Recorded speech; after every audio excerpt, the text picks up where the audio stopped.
Ternyata cerita asli Peter Pan nggak sederhana dan semanis yang sering digambarkan dalam film-film kartun Disney. Selama ini banyak yang mengenal karakter Peter Pan ini sebagai sosok tokoh klasik dan legendaris yang biasanya menemani masa kecil hampir sebagian besar anak di seluruh dunia. Cerita tentang Peter Pan ini anak kecil yang nggak pernah tumbuh dewasa serta kehidupannya penuh keajaiban di Neverland.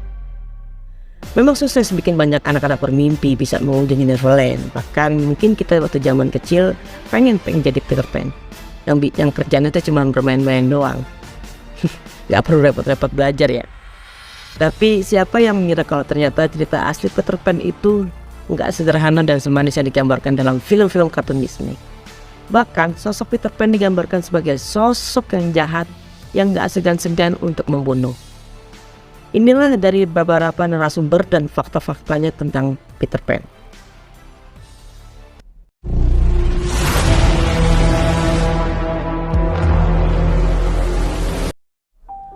Fakta yang pertama adalah warna Peter Pan hijau. Di beberapa film Peter Pan, baik seri animasi maupun live actionnya, kita mungkin sering lihat bocah kecil berpetualang di Neverland ini dengan identik pakaian berwarna hijau. Peter Pan aslinya justru menggunakan pakaian yang terbuat dari dedaunan dengan gradasi warna kecoklatan dan selalu membawa seruling. Peter Pan memang kisah fiksi, tapi tokohnya sendiri pun benar-benar nyata guys. Padahal dalam cerita semua orang pasti tahu kalau cerita Peter Pan itu merupakan hasil imajinasi dari novel James Barrie. Tapi tidak semua orang tahu juga tokoh Peter Pan itu sendiri sebenarnya merupakan inspirasi dari adiknya James Barrie yang bernama Davis.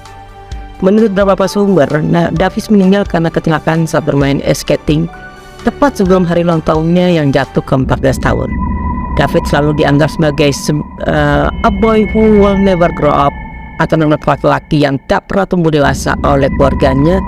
Inilah yang kemudian menginspirasi James Barrie untuk menjadikan karakternya Peter Pan.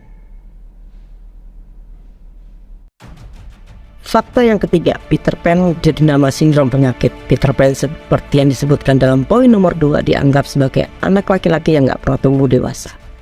Sehingga para peneliti pada akhirnya sepakat untuk menggunakan nama Peter Pan sebagai nama sebuah sindrom di mana seseorang memiliki kekanak-kanakan dan enggan untuk bertanggung jawab terhadap apa yang dilakukan. Walaupun usianya sendiri gak bisa dibilang muda lagi nih guys. Sindrom Peter Pan ini sendiri nggak hanya bisa terjangkit oleh cowok, perempuan juga bisa guys mengidap sindrom ini.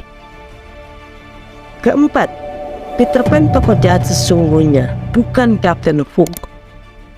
Penjahat yang sesungguhnya itu dalam cerita aslinya sebenarnya si tokoh jahat itu ya Peter Pan itu sendiri. Peter Pan itu hanya penokohan yang mengalami perluasan karakter untuk dijadikan daya tarik terhadap anak-anak dan cerita tentang bajak laut. Yang kelima, Peter Pan itu adalah seorang pembunuh dalam cerita aslinya nih guys. Peter Pan yang sebenarnya adalah sosok pembunuh sadis atau disebut juga dengan psikopat.